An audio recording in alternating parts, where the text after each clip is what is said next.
MCU fans, it's your boy Armand here for E equals MCU in the Miss Marvel series reaction. Now, yes, I did do a couple of episodes of a review on Miss Marvel, and I'm just going to wrap up the rest of the series here.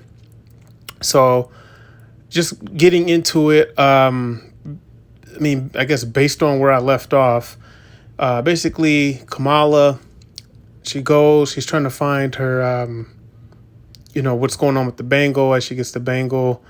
And she goes to Pakistan because, she sees the train. Her grandmother was telling her that's the train. And just to point out, I think this part of the show was interesting because it kind of messed with the rules of time travel that were originally set up in Endgame. And basically, it was one of those things where her past had already happened. It was like a loop, as where the grandmother remembers being saved. She remembers Kamala saving her, but didn't remember or know that it was Kamala because she was so young. So Kamala was the one who actually saved her grandmother and got her on the train with her great grandfather. So that was interesting to me. Another thing to point out, the red, what do they call the red daggers, ripped right out of the comic book. I thought they were well done, but didn't like their role to play in this show. I think that should have been saved for a season 2, because it seems like they really burned through a lot of her thing, and kind of that's one of my problems with the show is just, burning through like the villains and everything.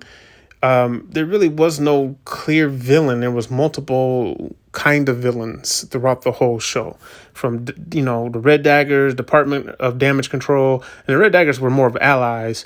And then she had the one face off with them, and then you got Cameron and the great his mother and the whole thing with the great grandmother. It was all over the place kind of, and I kind of wish they had just focused on one particular thing in the storyline to focus on. So from there, she's in Pakistan, and then she gets more info on what's going on with the bangle from the Red Daggers.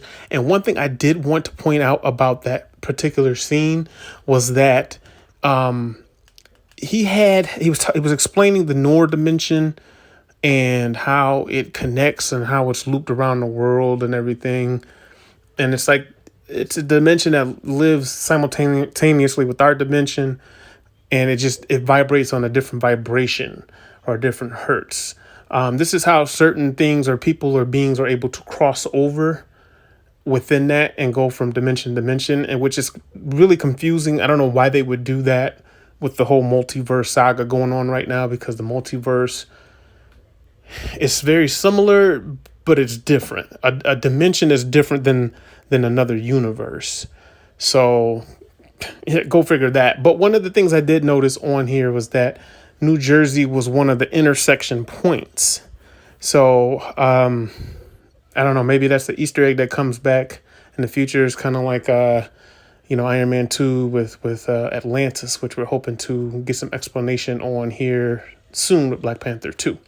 But as far as Ms. Marvel goes, I did notice that. Just wanted to point that out. So basically, throughout the rest of the episode, going into the final episode, you get Cameron gets his mother's powers.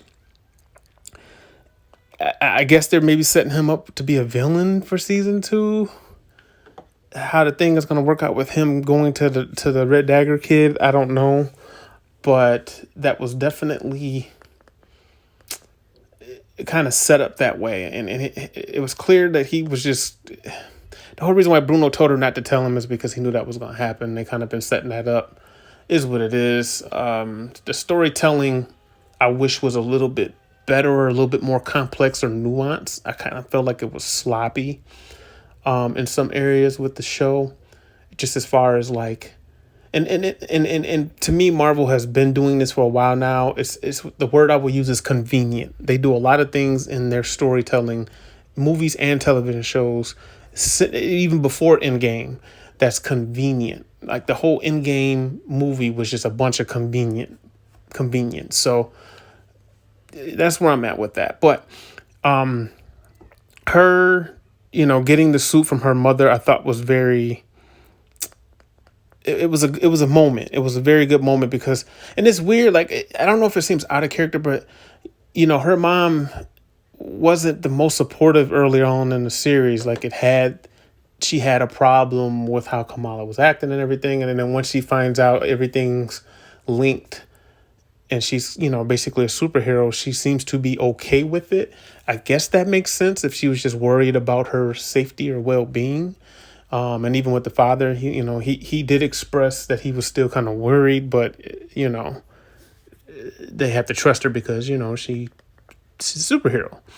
So I did think that part was very well done. How she, it was a touching moment that her mom gives her suit. And then the fact that she found the necklace at the end of the previous episode. And that's the reason why the suit is what it is. So I'm good with that. Then the whole thing with Nakia just doesn't make sense to me. Her being mad or not being mad and not knowing. And they just had too many things going on. They couldn't really get deep into their relationship as to why that would have been more of a problem. They kind of hinted at it and gave you a little bit. And it was there and it was like, okay, but it still wasn't a big deal. In this final episode, it's like they went away from being in Jersey with the Jersey cast, the family, the friends. They went away from that for like 2 episodes, and then they come back to the final episode, and it's just like finale. And I still feel like the MCU is struggling with this. This is the same problem WandaVision had. Everybody's just thrown into this. All of a sudden, Chloe's like all on board, which, I mean, yeah, she kind of was, but it was just from the one thing. They didn't really give the history on that to make that really come through and feel as far as like her relationship with Chloe. The only relationship they really focused on was her relationship with Bruno. And that did shine this episode with everything that was going on. Him helping out Cameron, he did that for Kamala.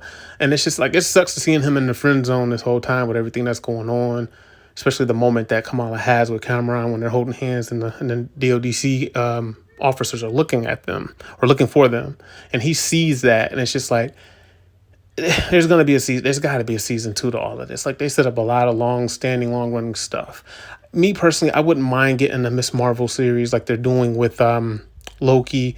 Like, every phase, I think with these Disney Plus shows, we should get a season of the show. They should run like a movie, and they should all probably get a trilogy, at least the ones that are like ongoing. Like, I kind of feel like Falcon and Winter Soldier was a one-time thing to bridge a story to make sense for when those characters return to the movies. But I kind of feel like with some of these other shows, they are, they should be the Disney Plus shows that are running for the season 1, 2s, and 3s every 3 years, just like the films. And they should probably keep that schedule. It looks like that's what they're probably going to do. It's still pretty early on to tell, but it looks like that's what they're going to do.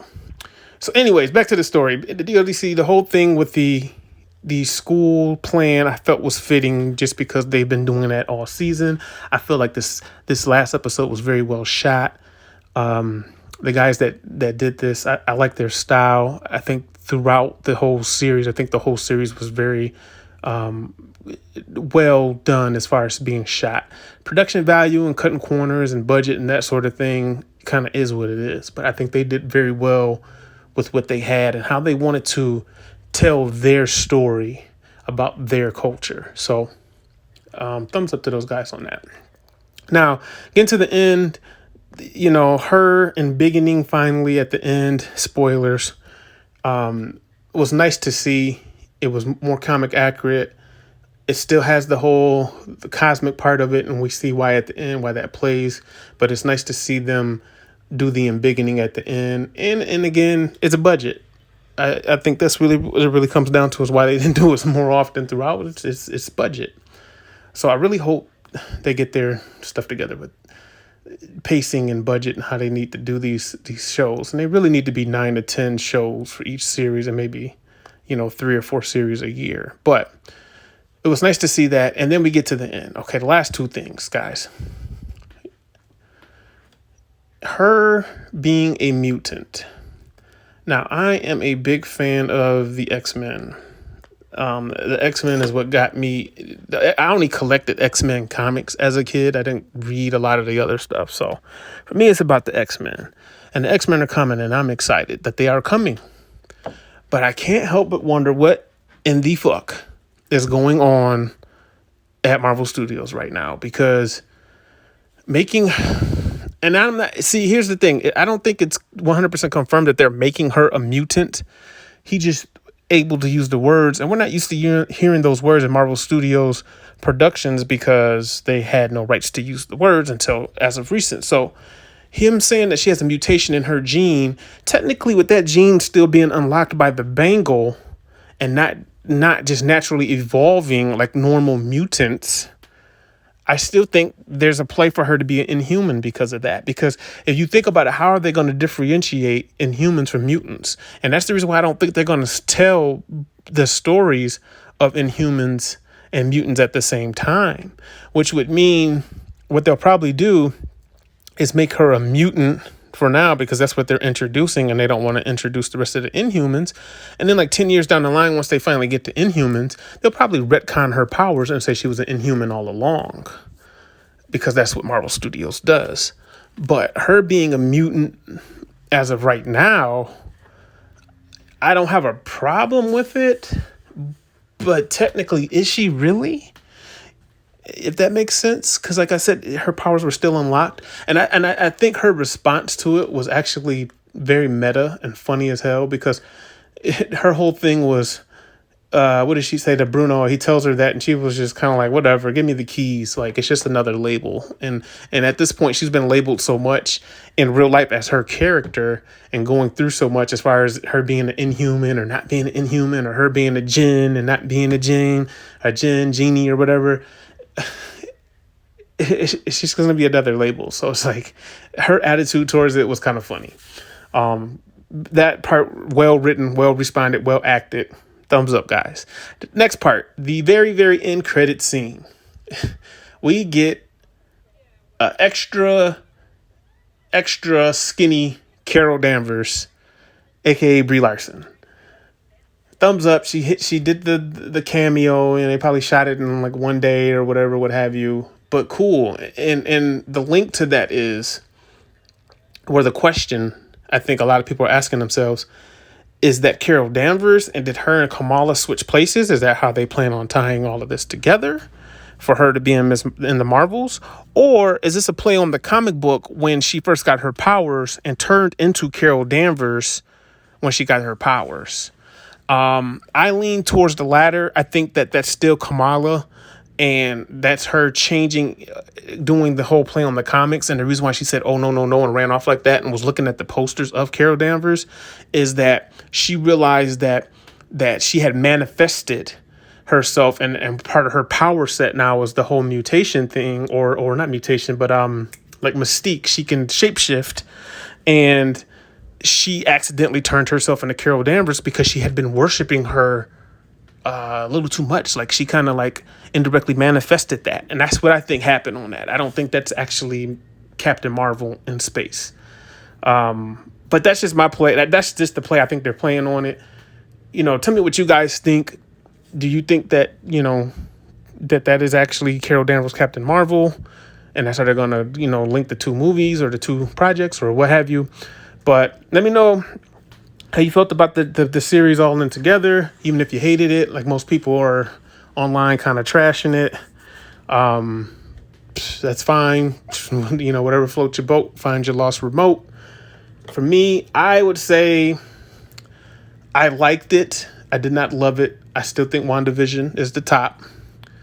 And in between Moon Knight, Loki, and then probably this, I would say somewhere in that conglomerate of projects is somewhere where what place. I'm going to do a new ranking with all of the projects soon, so we'll see what kind of where it falls from there. But for me, I thought it was solid, and yeah, man, I'm looking for it. I think we need a season 2. So, all right, that's all I got for you guys on this one. Thor: Love and Thunder review coming.